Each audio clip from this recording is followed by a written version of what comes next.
नमस्कार दोस्तों, स्वागत है आपका अपने YouTube channel GK Rajesh Chaudhary में। और आज हम लेंगे 10वीं क्लास का 14वां पाठ, आर्थिक अवधारणाएं एवं नियोजन। मोस्ट टॉपिक है। यहाँ से बोर्ड एग्जाम में जो है वो 3 प्रश्न पूछे जाएंगे और कितने कितने नंबर के पूछे जाएंगे। तीनों प्रश्न एक एक नंबर के पूछे जाएंगे, इसलिए अपने इसके अंदर छोटे वाले जितने भी प्रश्न बनते हैं इस पाठ के अंदर वो सारे अपन देखेंगे।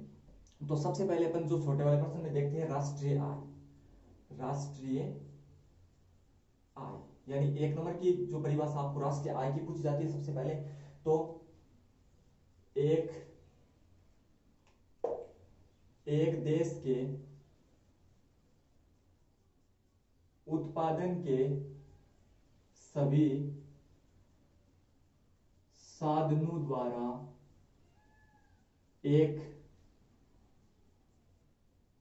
वित्त वर्ष में उत्पादन उत्पादन प्रक्रिया उत्पादन प्रक्रिया में योगदान के फलस्वरूप प्राप्त आय का योग। सबसे पहले छोटे वाले प्रश्न पूछे जाएंगे। सबसे पहले एक नंबर का प्रश्न बनता है राष्ट्रीय आय की परिभाषा दीजिए या राष्ट्रीय आय का सामान्य परिचय दीजिए एक नंबर की। तो एक देश के उत्पादन के सभी साधनों द्वारा एक वित्त वर्ष में उत्पादन प्रक्रिया में योगदान के फलस्वरूप प्राप्त आय का योग क्या कहलाता है? राष्ट्रीय आय। अब इसमें से एक प्रश्न देखो, एक नंबर का तो ये हो गया। दूसरा, वित्त वर्ष की अवधि क्या है? दूसरा जो प्रश्न है वो ये पूछा जा सकता है कि वित्त वर्ष की अवधि क्या है। अगर मैं वित्त वर्ष की बात करता हूं, वित्त वर्ष अपने को वित्त वर्ष की अवधि पूछी जा सकती है कि वित्त वर्ष की अवधि क्या है। तो अपने भारत में वित्त वर्ष की अवधि है 1 अप्रैल से 31 मार्च। तो एक आपको प्रश्न ये भी पूछा जा सकता है कि वित्त वर्ष की अवधि लिखिए। तो वित्त वर्ष की अवधि क्या है? 1 अप्रैल से 31 मार्च। यानी वित्त वर्ष में जो उत्पादन प्रक्रिया में योगदान के फलस्वरूप जो प्राप्त आय उसी का योग होता है। तो वित्त वर्ष क्या है? तो वित्त वर्ष की जो अवधि रहती है ना वो 1 अप्रैल से कितनी रहती है? 31 मार्च। तो आपको एक प्रश्न ये पूछा जा सकता है कि वित्त वर्ष की अवधि होती है 1 अप्रैल से 31 मार्च। उसके अलावा जो सेकंड प्रश्न जो है ध्यान देना है, तो 3 नंबर प्रश्न जो यहां से पूछा जाएगा, राष्ट्रीय आय की गणना। राष्ट्रीय आय की गणना राष्ट्रीय आय की गणना यहां से 2 प्रश्न पूछे जा सकते हैं। राष्ट्रीय आय की गणना में से 2 प्रश्न अपन को पूछे जा सकते हैं। एक तो प्रथम बार राष्ट्रीय आय की गणना किसके द्वारा की गई थी? प्रथम बार। और एक वर्तमान में राष्ट्रीय आय की गणना किसके द्वारा की जाती है। यहां से अपने को राष्ट्रीय आय से देखो, पहले परिभाषा, फिर वित्त वर्ष की अवधि, फिर राष्ट्रीय आय की गणना में 2 प्रश्न। एक तो प्रथम बार राष्ट्रीय आय की गणना, सर्वप्रथम राष्ट्रीय आय की गणना कब और किसके द्वारा की गई, और वर्तमान में राष्ट्रीय आय की गणना किस संगठन के द्वारा की जाती है। यहां से अपने को 2 प्रश्न पूछे जा सकते हैं। तो मैं बात करता हूं पहले प्रश्न की। प्रथम बार गणना की गई थी 1868 में, और किसके द्वारा की गई थी? तो दादा भाई नौरोजी द्वारा राष्ट्रीय आय की गणना सर्वप्रथम किसके द्वारा की गई थी? 1868 में की गई थी। और 1868 में जो है वो किसके द्वारा की गई थी? तो 1868 में सर्वप्रथम दादा भाई नौरोजी द्वारा राष्ट्रीय आय की गणना की गई। मैं वर्तमान की बात करता हूं, तो वर्तमान में राष्ट्रीय आय की जो गणने का काम है वो करती है सीएसए। कौन करती है? तो राष्ट्रीय आय की गणना का जो वर्तमान में जो कार्य है वो कौन सा संगठन करता है? सीएसए करता है। अगर मैं सीएसए की फुल फॉर्म की बात करता हूं, सॉरी, सीएसओ, जिसका पूरा नाम है केंद्रीय सांख्यिकी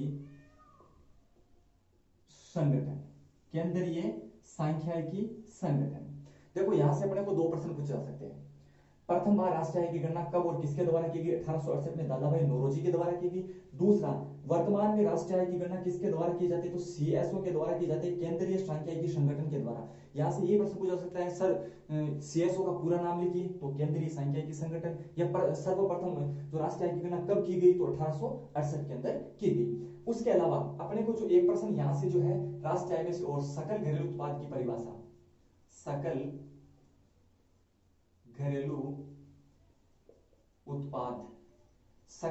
उत्पाद किसे कहते हैं? अपने को एक प्रश्न जो है यहां से ये पूछा जा सकता है कि सकल घरेलू उत्पाद जो है वो किसे कहते हैं। तो देश की सीमाओं में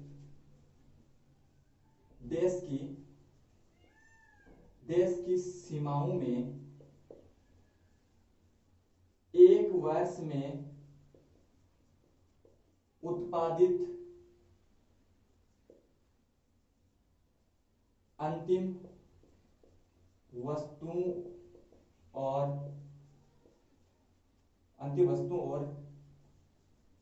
सेवाओं के, देश की सीमाओं में एक वर्ष में उत्पादित समस्त अंतिम वस्तुओं और सेवाओं के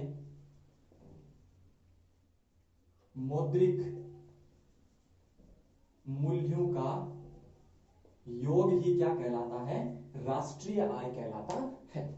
सॉरी, सकल घरेलू उत्पाद कहलाता है। देश की सीमाओं में एक वर्ष में उत्पादित अंतिम वस्तुओं और सेवाओं के मौद्रिक मूल्यों का योग क्या कहलाता है, सकल घरेलू उत्पाद कहलाता है। और एक देश के उत्पादन के सभी साधनों द्वारा एक वित्त वर्ष में उत्पादन प्रक्रिया में योगदान के फलस्वरूप प्राप्त आय का योग क्या कहलाता है, राष्ट्रीय आय। और वित्त वर्ष की अवधि 1 अप्रैल से 31 मार्च और राष्ट्रीय आय की गणना प्रथम बार 1868 में दादाभाई नौरोजी के द्वारा और वर्तमान में सीएसओ के द्वारा, केंद्रीय सांख्यिकी संगठन के द्वारा वर्तमान में राष्ट्रीय आय की गणना की जाती है। और एक आपको करना है सकल घरेलू उत्पाद। अब यहां से जो है अपने को एक दो प्रश्न और पूछे जा सकते हैं। प्रति व्यक्ति आय क्या है, या प्रति व्यक्ति आय याद करने का सूत्र लिखिए। आपको यह प्रश्न भी पूछा सकता है, प्रति व्यक्ति आय याद करने का सूत्र लिखिए। प्रति व्यक्ति आय याद करने का अपन देखते हैं, प्रति व्यक्ति आय। प्रति व्यक्ति आय याद करने की अगर मैं बात करता हूं तो प्रति व्यक्ति, सबसे पहले प्रति व्यक्ति आय क्या है, तो प्रति व्यक्ति आय की बात करते हैं तो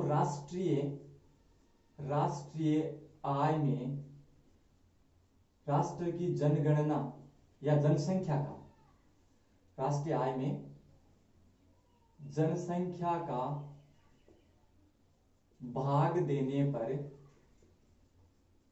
प्राप्त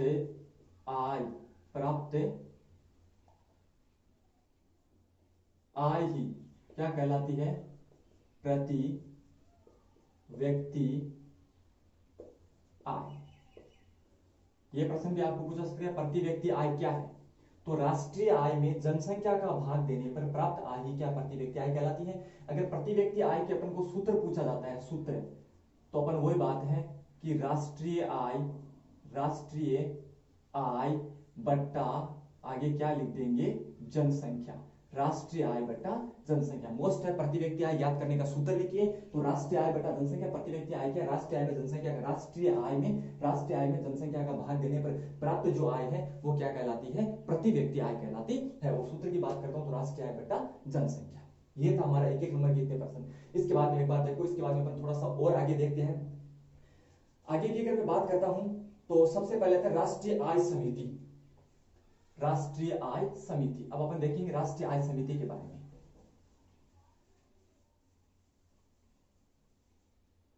राष्ट्रीय आय समिति, राष्ट्रीय आय समिति, राष्ट्रीय जो आय समिति है इसका आपको गठन पूछा जा सकता है। तो राष्ट्रीय आय समिति का जो गठन है वो किया गया था अगस्त 1949 में। कब किया गया था, सर्वप्रथम आपको प्रश्न पूछा जा सकता है कि राष्ट्रीय आय का गठन कब किया गया था, तो अगस्त 1949 में किया गया था। उसके अलावा राष्ट्रीय आय का जो प्रथम अध्यक्ष जो बनाया गया था वो बनाया गया था श्री पीसी महालनोबिस।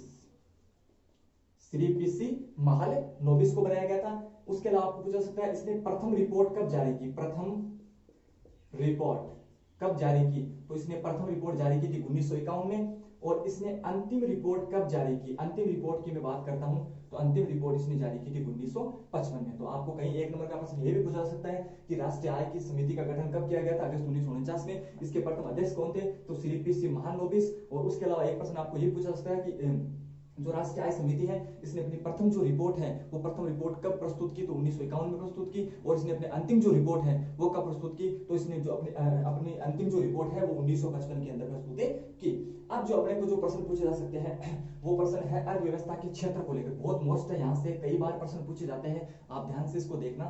अर्थव्यवस्था के क्षेत्र, अर्थव्यवस्था के अर्थव्यवस्था के क्षेत्र है। अर्थव्यवस्था के कितने क्षेत्र हैं शायद आप जानते भी होंगे, प्राथमिक, द्वितीयक और तृतीयक। यहां से लेकर उदाहरण को, प्राथमिक क्षेत्र के कोई दो उदाहरण दीजिए, द्वितीय क्षेत्र के कोई दो उदाहरण दीजिए, या तृतीय क्षेत्र के कोई दो उदाहरण दीजिए। यहां से आपको प्रश्न पूछे जा सकते हैं। तो प्राथमिक क्षेत्र क्या है, द्वितीय क्षेत्र क्या है, तृतीय क्षेत्र क्या है, इनके कौन कौन से उदाहरण, इनमें कौन कौन सी गतिविधियां सम्मिलित होती है, ये अपन देखते हैं। अगर मैं बात करता हूं प्राथमिक क्षेत्र की, किस क्षेत्र की, प्राथमिक क्षेत्र की, प्राथमिक क्षेत्र, प्राथमिक क्षेत्र में उन गतिविधियों को शामिल किया जाता है, उन गतिविधियों को शामिल किया जाता है जिनका प्रत्यक्ष रूप से प्रयोग करके उत्पादन किया जाता है। उन गतिविधियों को शामिल किया जाता है जिनका प्रत्यक्ष रूप से, उन गतिविधियों को सम्मिलित किया जाता है जिनका प्रत्यक्ष रूप से प्रयोग करके उसका क्या किया जाता है, उत्पादन किया जाता है। अगर मैं प्राथमिक क्षेत्र के उदाहरण की बात करता हूं, उदाहरण की बात करता हूं तो इसमें जैसे कपास है, ठीक है, कृषि के क्षेत्र के कार्य हैं, उसके अलावा जैसे पशुपालन है, ये जो सारी चीजें होती हैं ये कौन से क्षेत्र में आती है, प्राथमिक क्षेत्र में। तो आपको कहीं ना कहीं आपको उदाहरण पूछे जा सकते हैं, प्राथमिक क्षेत्र के एक या दो उदाहरण दीजिए। आगे अपन बात करते हैं द्वितीय क्षेत्र की, दो नंबर आता है द्वितीय क्षेत्र। द्वितीय क्षेत्र की अगर मैं बात करता हूं तो इस द्वितीय क्षेत्र के अंदर जो है उत्पादों का विनिर्माण प्रणाली द्वारा अन्य रूपों में वितरित किया जाता है। उत्पादों को विनिर्माण प्रणाली द्वारा अन्य रूपों में परिवर्तित किया जाता है। उत्पादों को विनिर्माण प्रणाली द्वारा अन्य रूपों में क्या किया जाता है, अन्य रूपों में परिवर्तित किया जाता है। जैसे द्वितीय क्षेत्र के अपन उदाहरण देखते हैं, उदाहरण देखते हैं तो इसमें जैसे देखो कपास से क्या बनना, चीनी बनना, और गन्ने से क्या बनना, कपास से जो है वो कपड़ा बनना, गन्ने से क्या बनना, चीनी बनना, गन्ने से क्या बनना, गुड़ बनना। ये सारी चीजें जो है विनिर्माण प्रक्रिया द्वारा उद्योगों के अंदर दूसरे रूप में परिवर्तित हो जाती है, तो वो कौन से रूप में आ जाती है, द्वितीय क्षेत्र में। ठीक है, आगे मैं बात करता हूं तृतीय क्षेत्र की। तृतीय क्षेत्र ये है सेवा क्षेत्र। इसको कौन सा क्षेत्र बोलते हैं, सेवा क्षेत्र, जो हमें सेवा प्रदान करने का काम करता है। यानी हमारे जो उत्पादित सामान है उनको एक स्थान से दूसरे स्थान तक ले जाने का जो काम करता है वो किस में आता है, वो तृतीय क्षेत्र में आता है। तृतीय क्षेत्र की अगर मैं बात करता हूं तो तृतीय क्षेत्र में जैसे मान लो कि रेलगाड़ी है, गाड़ी है, ठीक है, और बैंकिंग के कार्य है, ये सारे के सारे जो कार्य है वो किस में आते हैं, ये सारे के सारे कार्य जो है वो तृतीय क्षेत्र में आते हैं। अगर अपन बात करते हैं अब सकल घरेलू उत्पाद में योगदान, इन क्षेत्रों का, प्राथमिक, द्वितीय और तृतीय क्षेत्रों का सकल घरेलू उत्पाद में योगदान, सकल घरेलू उत्पाद में योगदान, यहीं से कहीं ना कहीं आपको जो है वो यहां से भी प्रश्न पूछा जा सकता है कि प्राथमिक क्षेत्र का या कृषि क्षेत्र का जो है वो सकल घरेलू उत्पाद में कितने % योगदान है, या फिर द्वितीय और तृतीय क्षेत्र का सकल घरेलू उत्पाद में कितने % योगदान है। तो मैं बात करता हूं कृषि क्षेत्र का, कौन से क्षेत्र का, कृषि क्षेत्र का जो है वो 15% योगदान है सकल घरेलू उत्पाद में कृषि क्षेत्र का। यानी हम कह सकते हैं प्राथमिक क्षेत्र का जो योगदान है वो कितने प्रतिशत है, 15% है। और मैं बात करता हूं द्वितीय क्षेत्र की, कौन से क्षेत्र की, मैं बात करता हूं द्वितीय क्षेत्र की, द्वितीय और तृतीय क्षेत्र की, द्वितीय और तृतीय क्षेत्र की बात करता हूं तो कितने % योगदान है, 85% योगदान है। यानी ज्यादा जो योगदान है वो किसका, द्वितीय क्षेत्र का सकल घरेलू उत्पाद में, और तृतीय क्षेत्र का, और कम जो है किसका है, प्राथमिक क्षेत्र का। लेकिन यहां से प्रश्न पूछा सकता है आपको कि सर्वाधिक रोजगार कौन से क्षेत्र के अंदर, तो कई बच्चे यहाँ पे 85%, यानी यहाँ पे 85% योगदान है, तो सर्वाधिक जो योगदान है वो भी किसमें लिख दिया जाता है, वो लिख दिया जाता है द्वितीय और तृतीय क्षेत्र में योगदान। लेकिन सर्वाधिक जो रोजगार है वो कौन से क्षेत्र में है, सर्वाधिक रोजगार जो है वो कृषि क्षेत्र के अंदर, सर्वाधिक रोजगार जो है वो कौन से क्षेत्र के अंदर, कृषि क्षेत्र के अंदर है। लेकिन सकल घरेलू उत्पाद में सर्वाधिक जो योगदान है वो किसका, द्वितीय और तृतीय क्षेत्र का कितना % है, 85%, और प्राथमिक क्षेत्र यानी कृषि क्षेत्र का कितना % है, 15%। ये आपको याद रखना है, पूछा सकता है एग्जाम के अंदर। सकल घरेलू उत्पाद में प्राथमिक क्षेत्र का योगदान है 15%, सकल घरेलू उत्पाद में द्वितीय और तृतीय क्षेत्र का योगदान है 85%। कहीं ना कहीं अपना जो प्रश्न है यहाँ से भी बन सकता है, तो आपको प्राथमिक, द्वितीय और तृतीय क्षेत्र तीनों के आपको उदाहरण याद होने चाहिए। एग्जाम की दृष्टि से बहुत महत्वपूर्ण है, ये प्रश्न जो है वो बार बार पूछे जाते हैं। अगर मैं आगे इससे जो मैं आगे बात करता हूं, आगे के प्रश्न अपन देखते हैं। यहां से भी कहीं ना कहीं एक दो प्रश्न जो है वो और बनते हैं। प्राथमिक, द्वितीय और तृतीय क्षेत्र के बाद में अगर मैं आगे अपन बात करते हैं तो आता है आर्थिक वृद्धि और आर्थिक विकास। सबसे पहले देखेंगे अपन आर्थिक वृद्धि।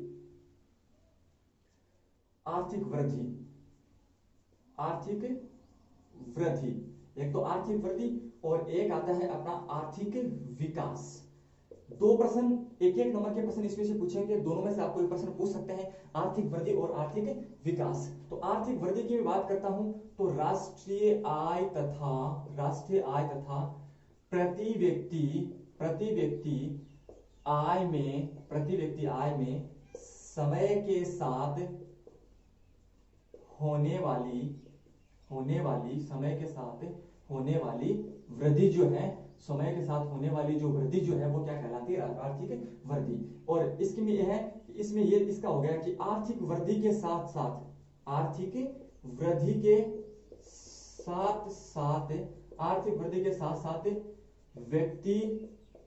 व्यक्ति की गुणवत्ता और आयामों में सकारात्मक परिवर्तन, सकारात्मक परिवर्तन कौन सा विकास होता है, या सकारात्मक वृद्धि हम कह सकते हैं, सकारात्मक वृद्धि।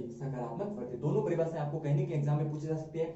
आर्थिक वृद्धि यानी राष्ट्रीय आय बढ़ रही है, उसके साथ साथ में प्रति व्यक्ति आय भी बढ़ रही है समय के साथ में। जैसे राष्ट्रीय आय बढ़ती है, प्रति व्यक्ति आय बढ़ेगी, प्रति व्यक्ति आय बढ़ रही है, राष्ट्रीय आय बढ़ेगी, यानी समय के साथ में जो वृद्धि होती है वो क्या कहलाती है, आर्थिक वृद्धि। आर्थिक विकास अगर आपको कहीं पूछ ले तो आर्थिक वृद्धि तो विकास में शामिल है ही।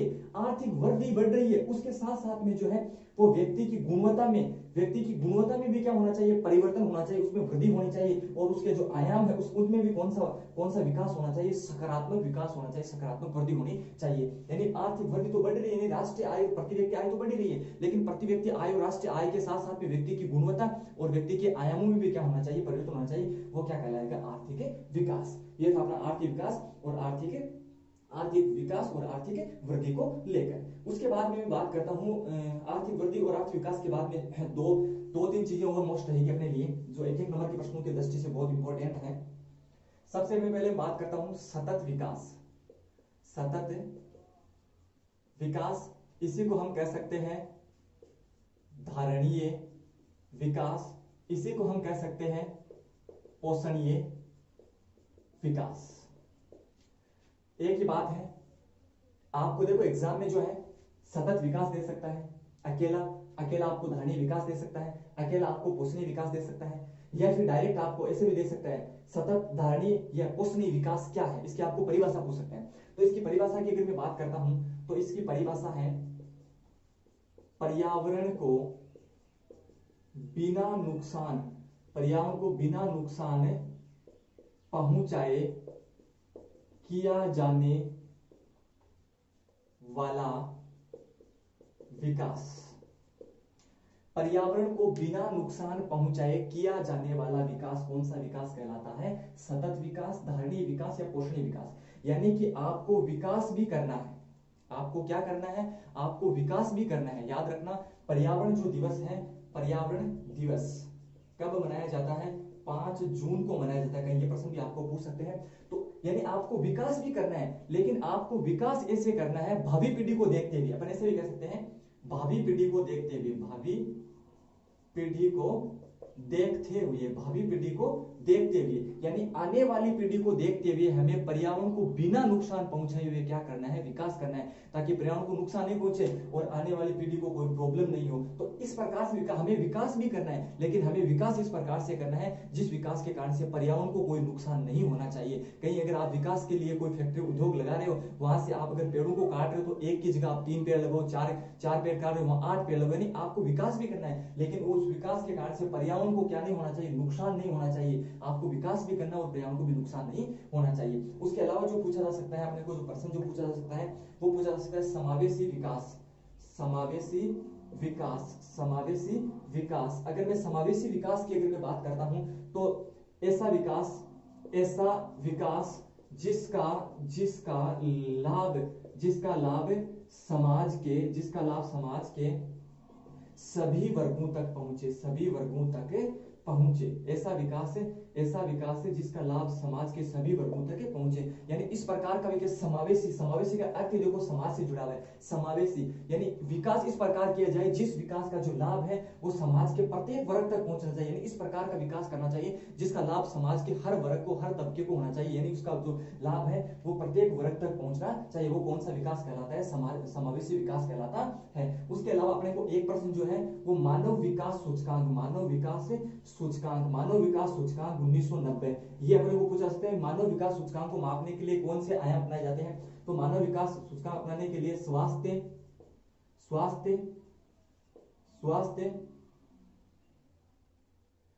को देखा जा सकता है मानव विकास सूचकांक को मापने के लिए, ठीक है। और उसके अलावा जो स्वास्थ्य के अलावा जो है वो अपने की जो है वो योग्यता देखी जा सकती है, अपनी जो स्थिति देखी जा सकती है।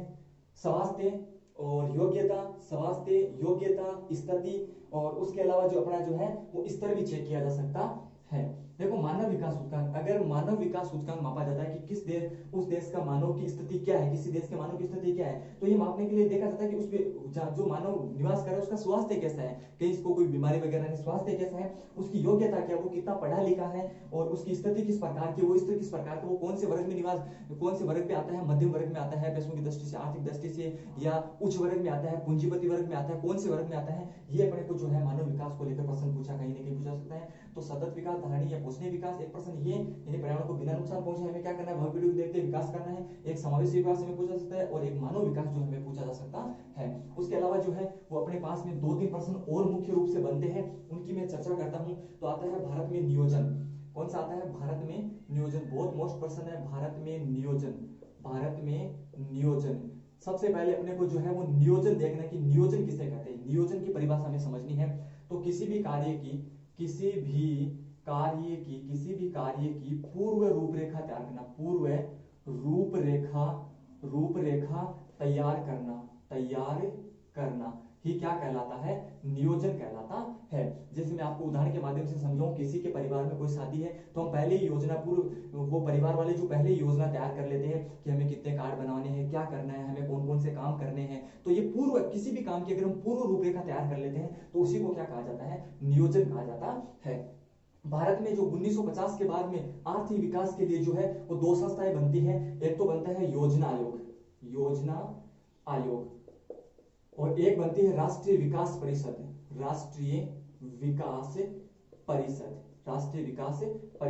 आर्थिक विकास के लिए भारत में दो आयोग बनते हैं 1950 के बाद में, यानी एक ये तो बनता है 1950 के अंदर, और ये बनता है 1952 के अंदर। कौन सा, 1952 के अंदर। तो आपको कहीं ना कहीं ये प्रश्न भी पूछा सकता है कि योजना आयोग का गठन कब किया गया था, तो योजना आयोग का गठन है 1950 में किया गया था। इसका जो अध्यक्ष होता है वो प्रधानमंत्री होता है, उसमें पंडित जवाहरलाल नेहरू प्रधानमंत्री थे। तो योजना आयोग के जो अध्यक्ष बनाए गए थे, प्रथम अध्यक्ष जो बनाए गए थे वो कौन बनाए गए थे, पंडित जवाहरलाल नेहरू, पंडित जवाहरलाल नेहरू। अब इसी का नाम जो परिवर्तन करके क्या कर दिया, नीति आयोग, जिसके नीति आयोग के बारे में जो है हम आगे चर्चा करेंगे, उसके उपाध्यक्ष कौन है, उसके जो अध्यक्ष कौन है इसके बारे में। और एक होती है राष्ट्रीय विकास परिषद। राष्ट्रीय विकास परिषद जो है उसकी स्थापना कब की गई थी, 1952 के अंदर राष्ट्रीय विकास परिषद की स्थापना की गई थी। अब मैं बात करता हूं कि राष्ट्रीय विकास परिषद की स्थापना हो गई, उसके बाद आर्थिक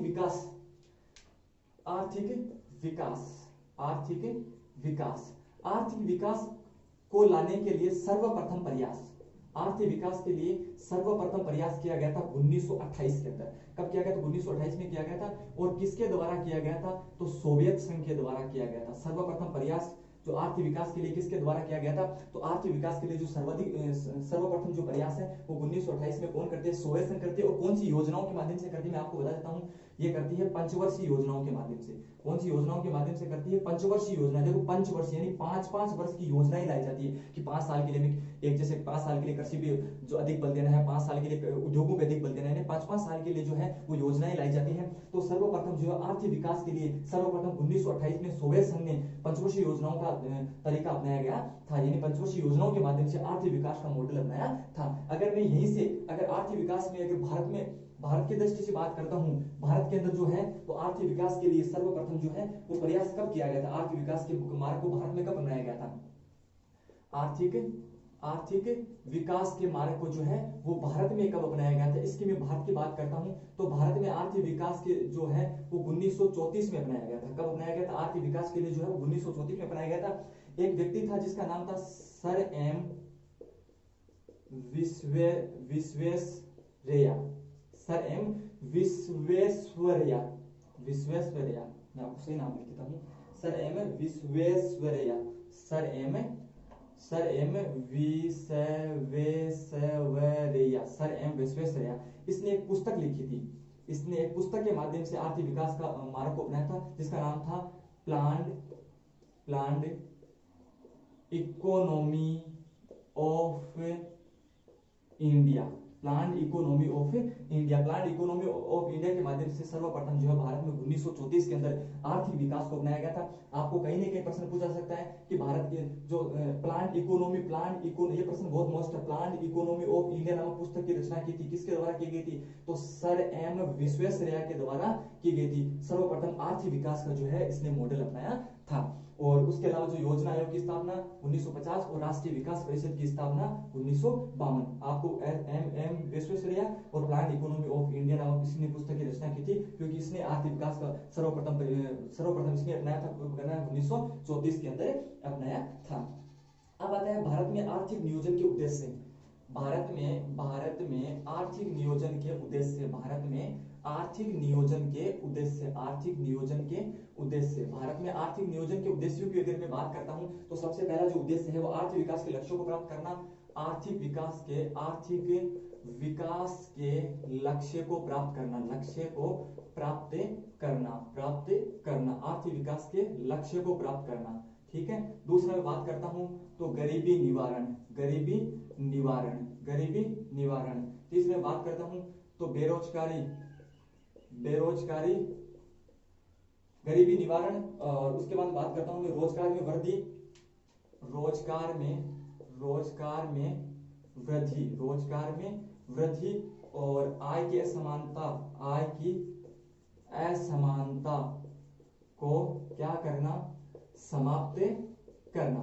यानी भारत में नियोजन, आर्थिक नियोजन है वो क्यों अपनाया गया? नियोजन हमने देख लिया क्या होता है कि पूर्व रूपरेखा तैयार करना है, क्या कहलाता है? नियोजन कहलाता है। और ये अपने नियोजन के बाद में अपन देख लिया था कि जो है नियोजन क्यों अपनाया गया था। तो भारत में नियोजन अपनाने का जो उद्देश्य था आर्थिक विकास के लक्ष्य को क्या करना? हासिल करना, गरीबी को समाप्त करना, रोजगार में वृद्धि करना और आय की जो असमानता है, गरीबी अमीरी का जो फर्क है उसको समाप्त करना। इसी कारण से भारत में किसको अपनाया गया? भारत में नियोजन को अपनाया गया। अब अपन बात करते हैं पंचवर्षीय योजनाओं की। अपन किसकी बात करते हैं? अपन बात करते हैं मोस्ट पंचवर्षीय योजनाएं, पंचवर्षीय योजना। अगर मैं पंचवर्षीय योजना की बात करता हूं तो यहां से कहीं ना कहीं अपने को प्रश्न पूछा जा सकता है। प्रश्न क्या पूछा जा सकता है कि पंचवर्षीय योजना, भारत में प्रथम पंचवर्षीय योजना की अवधि क्या थी? यानी प्रथम पंचवर्षीय योजना भारत में कब लाई गई थी? तो आपको याद रखना है भारत में लाई गई थी 1 अप्रैल 1951 से 31 मार्च मार्च 1956 में। प्रथम पंचवर्षीय योजना कब लाई गई थी? तो 1 अप्रैल 1951 से 31 मार्च 1956 तक लाई गई थी। और इसका जो मुख्य उद्देश्य था, आपको कहीं ना कहीं उद्देश्य को लेकर प्रश्न पूछा सकता है, तो इस पे सबसे जो अधिक बल दिया गया था वो कृषि पर बल दिया गया। किस पे बल दिया गया? कृषि पर बल दिया गया। तो कहीं ना कहीं आपको ये प्रश्न पूछा सकता है कि कृषि पर बल दिया गया। ठीक है, कृषि बल है वो कौन सी पंचवर्षीय योजना के तहत दिया गया? तो प्रथम पंचवर्षीय योजना के तहत दिया गया। ये भी प्रथम पंचवर्षीय जो योजना है उसकी अवधि क्या थी? तो 1 अप्रैल 1951 से लेकर क्या थी? 31 मार्च 1956 तक। मैं बात करता हूँ, आपको किताब की दृष्टि से देखें तो अपन को 2 पंचवर्षीय योजना मुख्य रूप से आती है। एक 12वीं पंचवर्षीय योजना, इसकी अवधि अपने को पूछे तो अपने को 1 अप्रैल 2012 से 31 मार्च 2017, 1 अप्रैल 2012 से 31 मार्च 2017 जो है वो आपको पूछा सकते हैं कि 12वीं पंचवर्षीय योजना की जो अवधि क्या है वो 1 अप्रैल 2012 से लेकर 31 मार्च 2017 तक। और इसका जो मुख्य उद्देश्य रखा गया था, मुख्य उद्देश्य धारणीय या पोषणीय विकास, या अपन इसको सतत विकास कह सकते हैं। और जो है वो विकास की दर जो है, विकास की विकास दर जो है वो कितनी रखी गई, 8% रखी गई। यानी ऐसा विकास करना है हमें जिससे पर्यावरण को भी नुकसान नहीं हो, और विकास की दर को कितने % हासिल करना है हमें, विकास की दर को जो है वो हमें 8% हासिल करना है। ये कौन से किस में रखा गया, पंचवर्षीय योजनाओं के अंदर रखा गया, ठीक है। और वो उसके अलावा जो मुख्य रूप से जो चीजें अपने को और पूछी जा सकती है वो उसमें से ये पूछी जा सकती है कि जो है वो योजना अवकाश, योजना अवकाश, योजना अवकाश, योजना अवकाश को लेकर कहीं ना कहीं अपना प्रश्न पूछा जा सकते हैं। तो 1966 से लेकर 1969 तक योजना अवकाश रहा था। यानी भारत पाक युद्ध के कारण, भारत पाक युद्ध के कारण और अकाल पड़ने के कारण से जो है वो एक एक वर्ष की योजनाएं अपनाई गई थी 1966, 67, 68। यानी इनके अंदर जो है वो तीन जो वार्षिक योजना अपनाई गई थी, एक एक वर्ष की पंचवर्षीय योजना नहीं अपनाई गई थी, जिसको कहते हैं योजना अवकाश। उसको क्या बोलते हैं, योजना अवकाश। तो योजना अवकाश की कार्य अवधि थी तो 1966 से लेकर 1969 योजना अवकाश की जो है वो कार्य अवधि रहती है। कहीं ना कहीं आपको जो है यहीं से भी प्रश्न पूछा जा सकता है। उसके अलावा जो अपने जो बात करता हूं मैं, उसके अलावा जो प्रश्न पूछे जा सकते हैं वो अपने जो लास्ट प्रश्न पूछा जा सकता है वो नीति आयोग को लेकर पूछा जा सकता है कि नीति आयोग क्या है, नीति आयोग के कार्य लिखिए। नीति आयोग के लेकर जो है वो हमें कहीं ना कहीं प्रश्न पूछा जा सकता है कि नीति आयोग की स्थापना कब की गई थी। तो सबसे पहले अपन नीति आयोग में, अगर नीति आयोग की बात करता हूं, नीति आयोग, नीति आयोग, तो नीति आयोग की स्थापना की गई थी 1 जनवरी 2015 को की गई थी। और नीति आयोग का पूर्व नाम, इसका जो पूर्व नाम जो है नीति आयोग का, नीति आयोग का जो पूर्व नाम है वो नीति आयोग का पूर्व नाम था योजना आयोग, योजना आयोग। और इस योजना आयोग की स्थापना कब की गई थी, हमने देखा था 1950 में। और इसी का नाम परिवर्तन करके क्या निकाल दिया गया, नीति आयोग कब निकाल दिया गया, 1 जनवरी 2015 को। अब अपने को जो है यहाँ से नीति आयोग के अध्यक्ष के बारे में पूछा सकता है कि नीति आयोग का अध्यक्ष कौन है। तो ध्यान रखना कभी भी नीति आयोग का जो अध्यक्ष होता है वो वर्तमान प्रधानमंत्री होता है। तो वर्तमान अभी प्रधानमंत्री कौन है, तो नरेंद्र मोदी। तो वर्तमान में जो नीति आयोग के अध्यक्ष है नरेंद्र मोदी। तो जो नीति आयोग के जो अध्यक्ष है वो कौन है, नीति आयोग के वर्तमान अध्यक्ष नरेंद्र मोदी है। और योजना आयोग के, अगर योजना आयोग के प्रथम अध्यक्ष अगर आपको पूछे तो कौन थे, जवाहरलाल नेहरू, पंडित जवाहरलाल नेहरू, क्योंकि 1950 में वही प्रधानमंत्री थे तो वही योजना आयोग के अध्यक्ष बने। तो प्रधानमंत्री जो होता है, वर्तमान प्रधानमंत्री होता है, वो योजना आयोग का क्या होता है, अध्यक्ष होता है। अगर मैं बात करता हूँ योजना आयोग के आपके एग्जाम के अंदर उपाध्यक्ष के बारे में पूछा सकता है, तो योजना आयोग का जो उपाध्यक्ष है वो कौन था, राजीव कुमार। योजना आयोग का उपाध्यक्ष कौन था, तो योजना आयोग का जो उपाध्यक्ष है वो कौन था, राजीव कुमार। उसके अलावा जो मुख्य कार्यकारी अधिकारी, मुख्य कार्यकारी अधिकारी, मुख्य कार्यकारी अधिकारी, ये था अमिताभ कांत, अमिताभ कांत। मुख्य अधिकारी कौन है, अमिताभ कांत।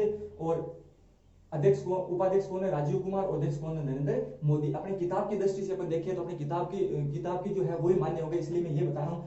अध्यक्ष नरेंद्र मोदी, उपाध्यक्ष नीति आयोग के राजीव कुमार और मुख्य कार्यकारी अधिकारी नीति आयोग के अमिताभ कांत। और योजना आयोग के स्थान पर क्या बना था, नीति आयोग बना था। कब बना था, 1 जनवरी 2015 को बना था। ये आपको मोस्ट रूप से चीजें याद रखनी है, बोर्ड की दृष्टि से, एग्जाम की दृष्टि से देखें। उसके अलावा अपन नीति आयोग के एक आपको कार्य पूछा जा सकता है।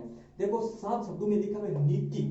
नीति सब समझ कोई नीतियां बनाना, यानी सरकार के लिए, सरकार के लिए क्या बनाना, सरकार के लिए नीतियां बनाना, ताकि सरकार है वो क्या कर सके, आर्थिक विकास करे सके। यानी कि सरकार के लिए ऐसी योजनाएं बनाना जिसके कारण से प्रति व्यक्ति आय, राष्ट्रीय आय उसमें क्या हो सके, बढ़ोतरी हो सके। यानी सरकार के लिए जो है वो सरकार के लिए ऐसी योजनाएं बनाना, नीतियां बनाना और सरकार को सलाह देना कि आप क्या काम करो जिससे क्या हो सकता है, राष्ट्रीय आय कैसे बढ़ सकती है, प्रति व्यक्ति आय कैसे बढ़ सकती है। इस प्रकार की जो है वो काम जो है वो कौन बताती है, कौन सा आयोग बताता है, नीति आयोग। और नीति आयोग की जो स्थापना है वो कब की गई थी, योजना आयोग के स्थान पर की गई थी, 1 जनवरी 2015 को की गई थी। ये था अपना 3 नंबर का चैप्टर। और मेरे हिसाब से मैंने जो चीजें अपने चैप्टर के अंदर थी मोस्ट वो मैंने आपको बताई है। अगर आपको चैप्टर अच्छा लगा है तो उसको लाइक, शेयर और सब्सक्राइब करें। धन्यवाद।